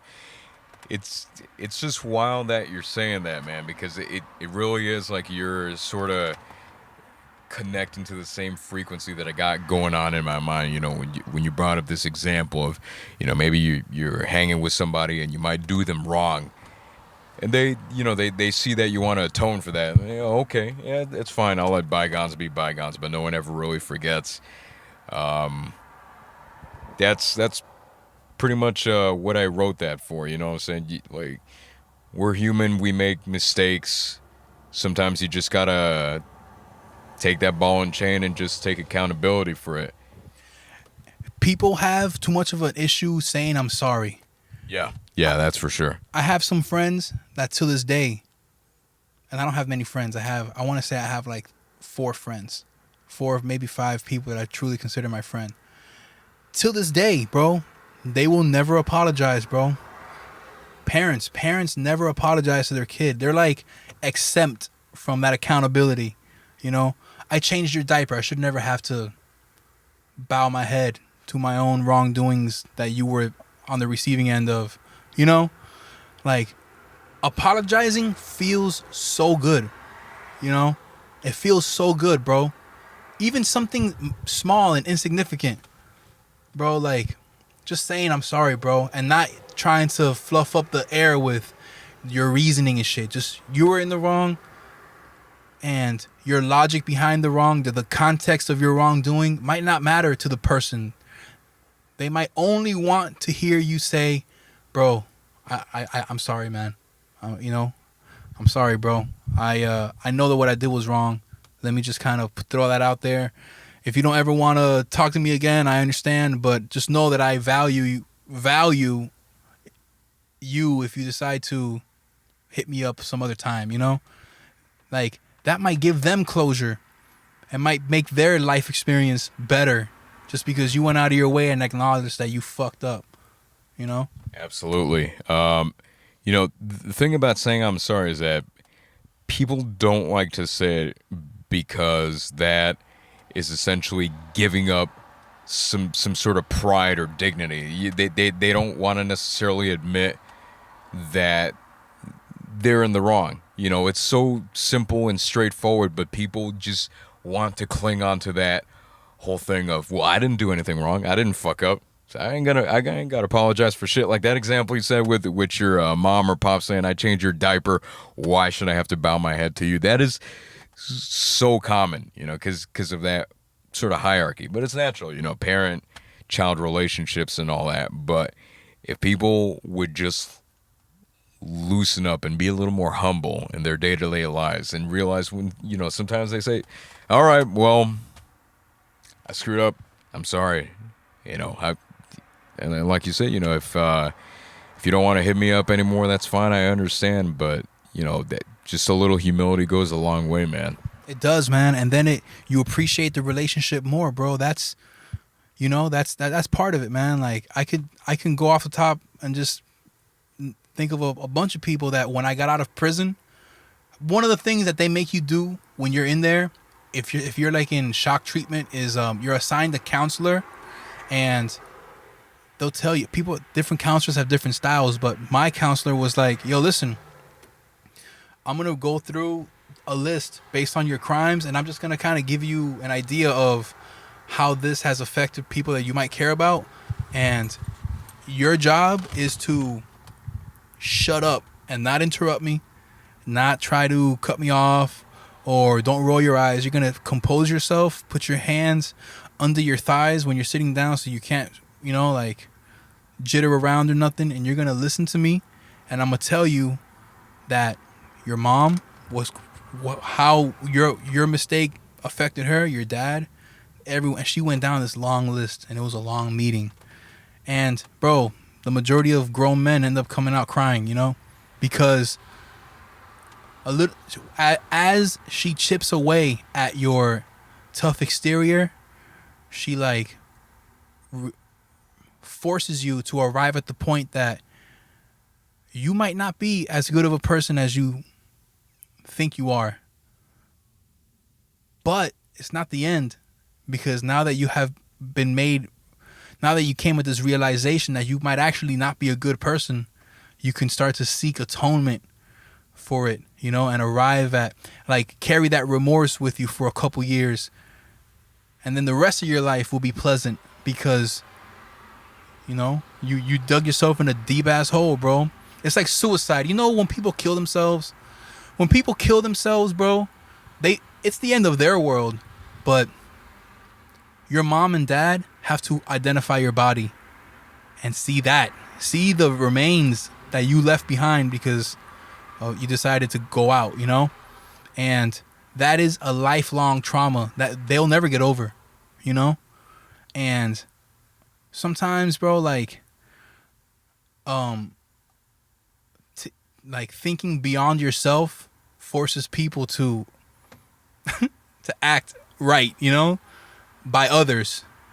You know what I mean? Like, yeah. I'm having a bad day, and I might pour that out on you. How the fuck does that affect your day? And why does my bad day have to affect you? You know, you feel me? I feel you 100%. So it's like when one starts to consider that, damn, bro, like I might want to like compose myself a little bit more so I can stop the cycle of like bad days being spread like a ripple. You know, it goes a long way, bro. And people that you wrong, you just pull them to the side and go, yo, dog, my bad, bro. I was a royal fuck up when I talked to you that way that day, or your girlfriend or something. Bro, they'll go to the bathroom and like wipe those tears, bro, because all they wanted was that apology, you know? And they probably will never get it. You know what I mean? Absolutely. You know, it's bizarre, man. We're sitting here in a van, and it's midnight, 1 a.m, I don't know, but the whole atmosphere of you telling me all this with the crickets and the occasional car coming outside, it's completely surreal. There was a moment where you were telling me all this, and I was probably just staring at you like a dummy, just kind of thinking this is like something out of a movie, man, because you were telling me some things that I was thinking about today. You know, I don't want to get into too much detail, but it's that whole thing that I was telling you about, how sometimes you talk to someone who's just there at the right place at the right time. Everything that you just said is straight church. That's gospel right there. That whole thing of you just got to go beyond yourself, you know, not focus so much on those gears turning inside your head. You know, you're sometimes you just got to lower yourself and say I'm sorry, or you know, or how people just want to just pull the plug, and that's the end of their world, but it's still gonna leave a ripple effect on others. Yeah. And it becomes generational, like haunted yeah. houses, bro. You know what I'm saying? Happy Halloween, everyone. You know, bro, I have this song called Maybe on the Good Grief EP. I don't know if Yeah, you've heard it. I have. The second verse talks about that. You know, I go, maybe I should not listen to anybody saying to not quit my day, J-O-B. Maybe they hate themselves. Maybe they need help. Maybe they'll see it's only making me try harder. Maybe somebody hurt them and never said I'm sorry. And now it's by far the ugliest part about them. Tugging from the bottom, keeping from going higher. So they always got a problem with anyone. Working on anything because they're already numb. You know what I mean? Yeah, I got to check out Good Grief if you haven't. Yeah, I do. It's completely. true, man. Like, bro, lowering yourself is part of uplifting yourself. It's the part before it. It's like the stock market. When it dips down, it's because it's about to shoot up. You know? Yeah. And it's when you were describing to me this this person in prison who just takes people and just gives them a bullet point list of people that they know and how what they did affects them. And the way you described it, that they were sort of taking that tough exterior, that tough stony rock exterior, and just slowly chipping away at it until there's nothing left. You told me that grown men come out crying. I guess that in order to rebuild yourself as a good human being, you got to go down to zero in order to just rebuild yourself as a person, you know? Yeah, she essentially destroys what you think you are to give you an empty lot with so much potential, you know? And when it was my turn, I came out crying too, bro. Like, you know, people want to tell themselves that they're a good person. It's like, I'm going to rob you so I can feed my family. But my family's being fed, hence I'm a good person. You know what I mean? Exactly. It's like a tunnel vision morality. Yeah, it's a really, the word I like to use is delusional. They are delusional, thinking that the wrongdoings that they do for the good for others, the ends justify the means, you know? But I would like to think that the everlasting afterglow of the wrong that they do ends up tormenting them far longer than the food was in the body of the people they fed, you know? To this day, I have my own little torment of people that I fucked over, you know? People that loved me, that I chose to be on the receiving end of my own inability to deal with when life gets hard sometimes, you know? Yeah. And sometimes, bro, like, you have to realize that, you know, that you're only a stepping stone for them as well. Like, people that, a girlfriend that you may have broken up with because, you know, she probably did deserve better than you, you know, because you weren't at your best. You want to tell yourself you're at your best because it helps you sleep at night, but you're not. You were not at your best, you know? Yeah, that's sometimes a bitter pill to swallow when you, obviously in the moment, you know, a lot of time, you know, men, you know, we like to think, you know, I'm the best that they ever had, or some shit like that. Once in a while, you'll split with somebody, be it a friend or a girlfriend or whatever, because they think they deserve better, that you don't try hard enough, you know, that you're basically like Jesse Pinkman, apply yourself, right? And then you look back and you realize, damn, maybe they were right, you know, and that just sets you off on, you know, your journey to just keep growing, you know.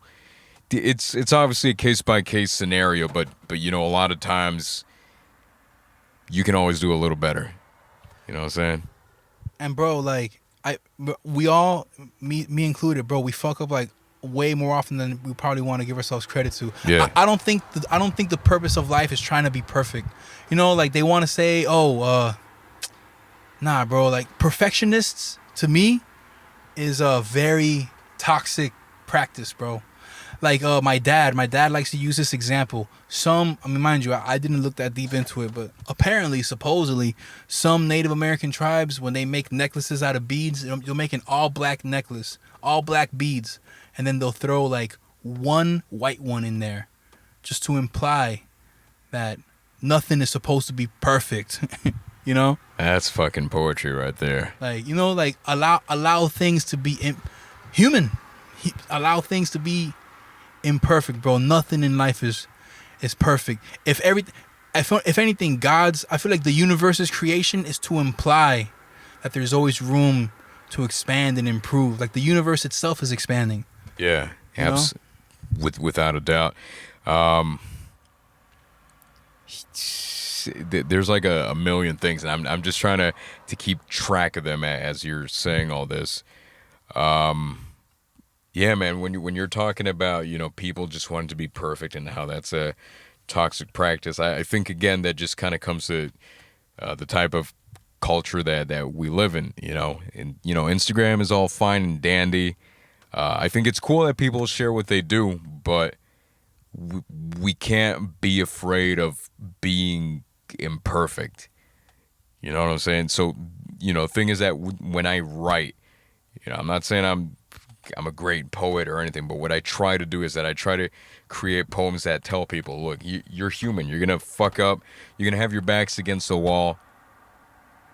That's fine. You just say I'm sorry. You just get back up off your knees, and you just got to keep on rolling. If I had to describe the texture of what I write, it would be like the texture of something that's kind of broken and fractured, maybe a couple of stitches in places, but it's still very much alive. It's still warm and pulsating. It's still very much human and beautiful in that imperfection. And it may even electrocute you. Why do I like all that shouting crazy stuff? Well, because, I got James Brown tattooed here on my arm, right? And the thing is that I like things that excite or kind of scare people a little bit, because when you're dancing, you know, or you're just kind of singing, or you're in the rapture of that moment, you know, when you're in that mood of the music, you're not thinking about all the bullshit in the world. You know what I'm saying? You're not thinking about yourself. You're just lost in that moment. That's why it is that I like to get up there and I like to get down on my knees and just do all that stuff, because when you're sweating and you're letting all those demons out, it's like a sort of release, spiritual release. So I like to do a combination of things that, you know, that make people pensive, go, hey, it's okay. I'm human. I'm going to mess up a few times, but I just got to keep going. But at the same time, I want them to feel, I don't know, like that, like they're celebrating, like they're excited about that. You know what I'm saying? Like, you know, you see Little Richard doing his thing, you know, back in the 50s. It's like, oh yeah, you know, there was no room for you to ask what the fuck is he talking about.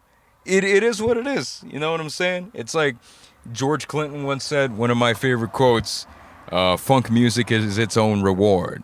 You know, you know what I'm saying? It's like, if you gotta ask, Well, gee willikers, what is this music? Why is it making my hips shake like that? motherfucker, you don't ask any questions, you just do it.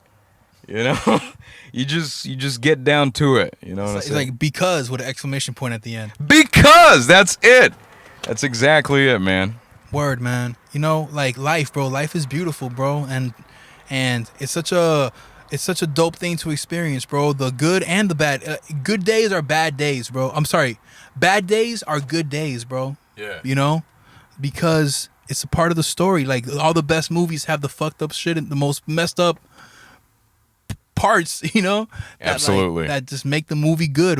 Why do people gravitate towards like anti-heroes or like the heel in wrestling? You know, why do people want to watch the bloopers? Or, you know, because part of the experiencing life are the scrapes, are the mistakes, you know. But if the movie were to just end there, that'll be premature. It'll be like, oh, hold on, how is he supposed to come back from that? Why? Because we want to see people win. We want to see people come back from the loss. One day the Dolphins will win the Super Bowl, and I swear to God, bro, like Miami better shut down for a week, because it's a long time coming, bro. You know what I mean? I do. It's like redemption, bro. Maybe that's what life is about, you know? Like, just everyone's little personal redemption, you know? Yeah, and it's funny that you say that about the, why we gravitate towards the heroes or the anti-heroes. Because when it comes to fiction, comics or video games or whatever, movies, the types of dudes that I like are usually not the good guys, but the guys that are not really good or bad. They're just kind of in the middle as far as the spectrum goes, and we like that because that makes them more human, and we like to see that evolution in their character as they go from being that sort of anti-hero to someone who would hopefully redeem themselves, as you were saying, and do good. And I think that's why it is that we like we're getting this movie about the Joker coming out this Friday. You checking that out? Hell yeah, bro. The thing that fucks me up about that Joker is that his name is Arthur, and so is mine. You know? So it's like I'm gonna find myself really identifying with that Joker, man. You know? Yeah. I mean, I wish I could see this coming Friday, but I'll definitely check it out some other time. I'm always kind of lukewarm about these reinterpretations of all these classic characters, like way they did Joker and Suicide Squad. I was like, get out of here with this joke of a character, right? But hey, man, we all know that Joaquin Phoenix, he gives 110%. Well, when it comes to Jared Leto and his Joker, one thing that I feel like is underappreciated about that character is this, like, so he has a tattoo of the smile on his hand, right? Yeah. And that's because, my interpretation of that is because, bro, that's not the same Joker. This is someone that arrived at his own Joker, He didn't fall into a tank of chemicals and bleach his skin, and his father didn't cut his mouth like how Dark Knight, Heath Ledger. Yeah, Heath Ledger. Want to know how I got these scars? Yeah, exactly. People arrive at their own Joker. When Walter White went to the basement and saw that his wife gave all his money to the guy that she was fucking, and he broke into a maniacal laughter, that was his Joker, moment. I did not think of that. That's a pretty creative way of looking at it. Like everyone has the potential, the capacity of arriving at their own version of. If you were to play the Joker, there would be some dots that connected that forced you to arrive at that point. That would be Paul's Joker, Yeah, I mean, I already got the laugh. I just need that tipping. Tipping. Let me tell you, man. So I'm not gonna reveal too much detail because of. All right. So this girl that I was with her for like 7 years, and we broke up in 2016, right? And the last few months of our relationship, I took her across the country on a road trip because I've driven across America, like I wanted forth and back like around 10 times,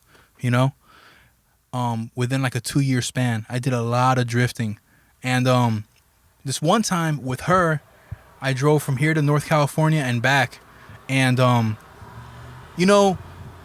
we were like in Nebraska, right? And she was hungry. She's like, I'm hungry. I want to eat something. And like, where are you gonna take your girl in the middle of nowhere? So I Google it, right? Come to find out, how I didn't even Google it. I'm sorry. I was on the highway, and how on the side of the highway it has the signs that says the upcoming exit has these restaurants. Yeah. And I was like, oh shit, there's a Pizza Hut. Let's go to Pizza Hut. She was like, cool. I needed to get gas anyway. So I get off the highway. We're in the middle of Nebraska in the winter, and I was like, look, I'm gonna fill up the gas tank, and then we're gonna go to the Pizza Hut. So I pull up at the gas station, and I fill up, and there was water in the little holster where the gas pump sits on when no one's using it. Yeah. It had water collected in it, and it was frozen. And I remember being like, yo, this place does not seem too friendly and welcoming. This random exit in the middle of Nebraska, right? And I remember looking across the street, and there was just some random folks just like staring at us, because we seemed like such out of town. We must have seemed like such out of towners, Like I have a Scion XB. Everyone there has big pickup trucks because it's Nebraska. Yeah. So I got in my van real quick, and we go to Pizza Hut. And mind you, this is me, like, in the back of my mind, I'm trying to figure out ways to repair this relationship, you know? So the least I can do is just try to make this little time in Pizza Hut as pleasant as I possibly can, you know? She was a big fan of like superheroes and Marvel and DC. So there was a 25-cent machine, or I think it was like 50 cents, that you get these little like voodoo doll kind of looking figurines of DC characters, and she really wanted the Joker. It was in there. There was Batman, the Flash, Superman, Wonder Woman, and there was some Jokers in there, right? A little voodoo doll of it. You know what I mean? Like yarn. Yeah. Made out of yarn, you know? Bro, I must have spent like $7 or $8 on them before I finally got the Joker, you know? And I gave it to her, and she was like, yo, you know what I mean? Like, you'll do anything for someone that you want to be on good terms with, like that. So I would hang the Joker on the rear view mirror because it was kind of like a little trophy, right? Yeah. And the breakup was nasty, and I found myself like symbolically, this Joker was the ugly. We broke up because things got so ugly, and then once she decided to move on, and I'm just sitting here like driving around, wandering around the country, just me and my little Joker, you know, and just hanging on the rear view mirror, and you know, it's like I had discovered my Joker, my maniacal laughter under pressure, you know.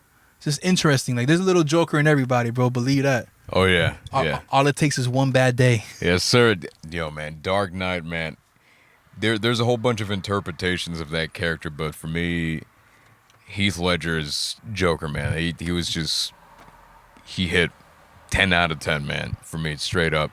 That it was just complete committal to the character. Obviously, it cost him his life, but there's just so many iconic lines from that movie. You know, we always say, okay, what makes a good piece of art?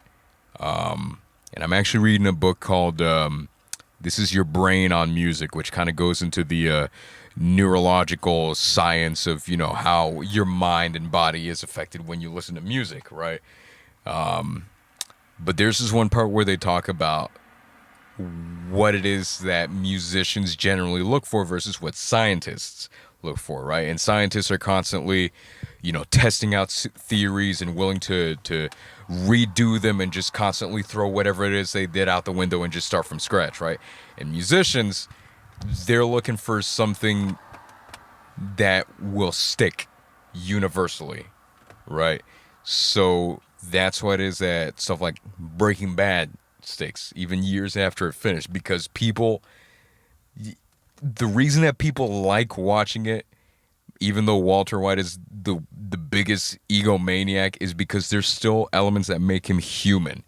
You know, he had his Joker moment, and it wasn't. I'm not talking about him laughing like a maniac in The Money. I'm talking about him sort of. His Joker moment was when he was told, "Hey, man, you have cancer." That was his moment where he was dipped into the chemicals, you know? Yeah, like when he was sitting by the pool looking at the flame. Yeah. Sitting by the pool looking at the match. Yeah, exactly. Or, you know, in the Dark Knight's case, what makes it so iconic? Why does everyone love Heath Ledger's Joker arguably more than Christian Bale's Batman? Because that dude would say things that people wish they could say but don't have the balls to because they're afraid of looking crazy or vulnerable. When he says things like, all it takes is one bad day, or things like things like that, you know, he just says certain things about the human psyche that maybe people don't want to admit to themselves. I'm glad you said the word admit. Yeah, that's exactly it. People don't want to admit that there's a Joker in there, but it's with everybody. Everyone is capable of it. You know, which is what I feel like the idea of the Joker is so important to the world, bro. Like, just the idea that y'all need to understand that there is that side of all of us that we're capable of tapping into. And it's probably better that we don't, because then the world will be a circus, you know, a fucked up, chaotic anarchy, world full of anarchy, you know. Yeah, exactly. See, here's the thing about the Joker, man. The reason that he's such a popular villain, a popular character in general, which is why we're getting a movie about him tomorrow. It is because he's more than just a superhero character. You know, I'll be asking people, "Hey, are you gonna see this movie?" And yeah, I'm not really into comics, but it's not even that. I feel like Joker, in the grand scheme of things, is significant in the way that maybe I'm stretching things here, but in a similar way that we talk about the Greek mythology, for example, and how all those gods embodied a certain key element of the human psyche. You know, Zeus, Poseidon, Hades, all of them embodied some type of wrath or lust or something like that.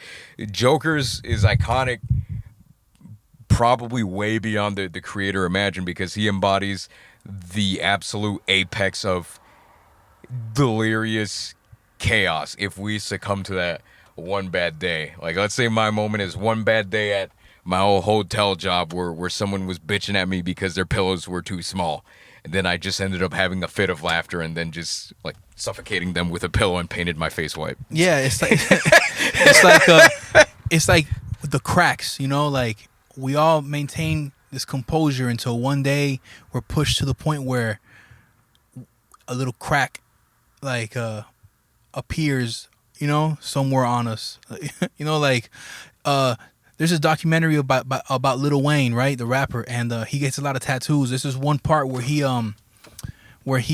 wanted, like, I think that he told the tattoo artist right here on his forehead where his hair starts, and he goes, "Yeah, I want like a little light, kind of like a little lightning bolt, kind of right there, And then the way the tattoo artist tried to describe it back to him was, "Oh, you're talking about, yeah, you want like kind of like a little crack, a little crack on your forehead," and he goes, Yeah, my cracks, my cracks. Yeah, you got to do the wheezy laugh, like.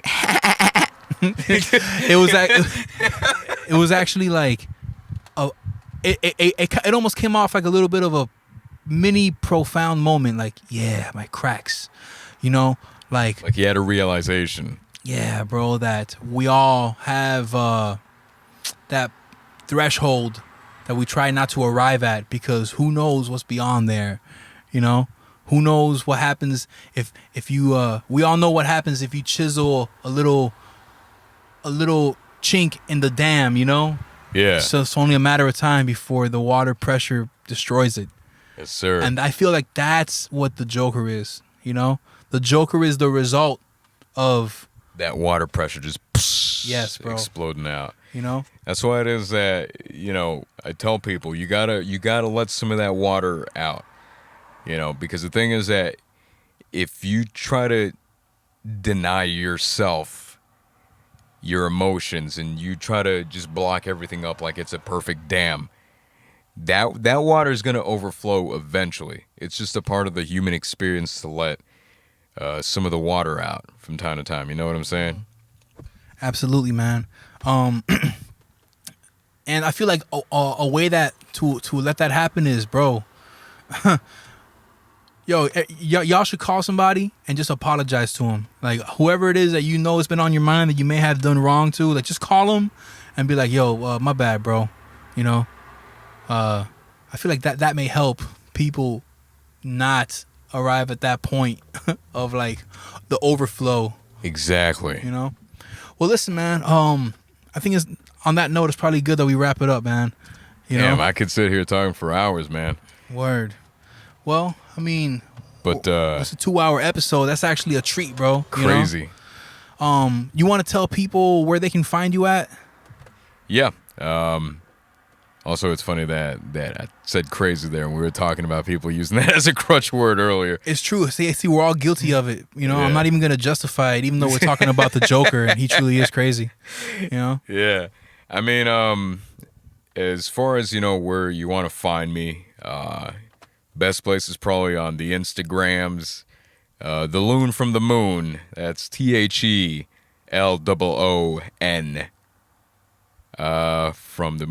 From the moon. Y'all can spell that.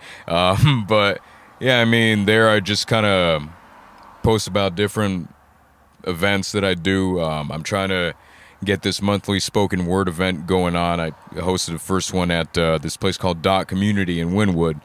which is a dope-ass creative space, and y'all should definitely check it out. Or if you're interested in hearing more about different open mics or other cool things happening around Miami, I'm always sharing those, not necessarily ones that I go to or that I participate in, but that's my goal. You know, I do want people to explore the city and other different outlets for creativity. So yeah, follow me there and say hi. Tell me I'm a freakazoid if that'll make your day. And yeah, let's connect. Y'all hit up Paul Lunaire, man, the loon from the moon. And if you see him on a flyer around town performing live, y'all should go check him out, man. You'll be in for a treat, for real. With that being said, guys, I think we covered a lot in this episode. This is probably one of my favorite episodes, to be honest with you, man. You know why? Because it's no one else's fault, but most music creatives, they want to raise awareness of what they're doing, so they end up just talking about that. And then, you know, do you remember the show Taxi Cab Confessions? Vaguely. From HBO? Yeah. The taxi driver would have hidden cameras in the taxi cab, and he'll pick up people in Las Vegas, and the drive home, they'll kind of like get into a therapy style conversation, and they'll reveal the crazy shit that they do, and like, you know, like what goes on through their minds. And then at the end of the ride, he'll tell them, hey, you know, you're on a hidden show. If you sign this waiver, the ride's free. And then like that's what the episodes would consist of. Yeah. But man, like the deeper, I want to get into the nitty gritty of the person, you know. If I could pick, I like conversations about the studio and what goes on in the music industry too. I love all that. But the rest of the time, we're just regular ass people, and that's what I want to get down into, you know? Yeah. So this has been definitely a pleasant episode for me to sit down and talk with you about, and hopefully everyone that's listening will agree, you know, that this was a dope episode, man. So listen, guys, before we get out of here, just do me the solid and subscribe to my YouTube channel, which is where this episode exists on, youtube.com/Art Morera.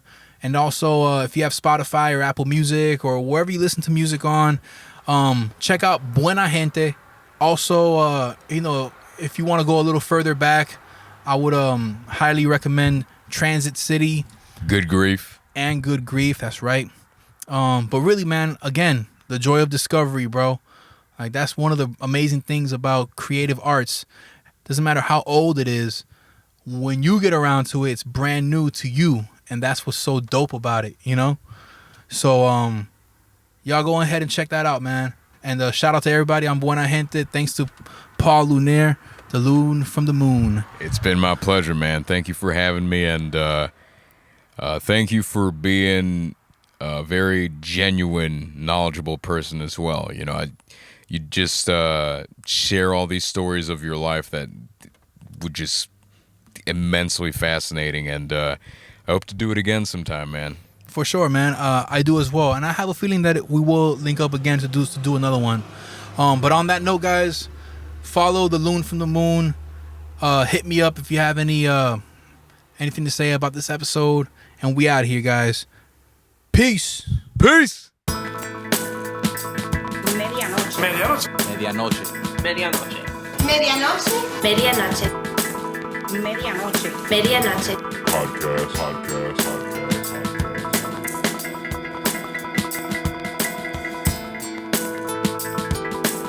Medianoche. Podcast. Medianoche. Medianoche. Medianoche. Medianoche. Medianoche. Podcast.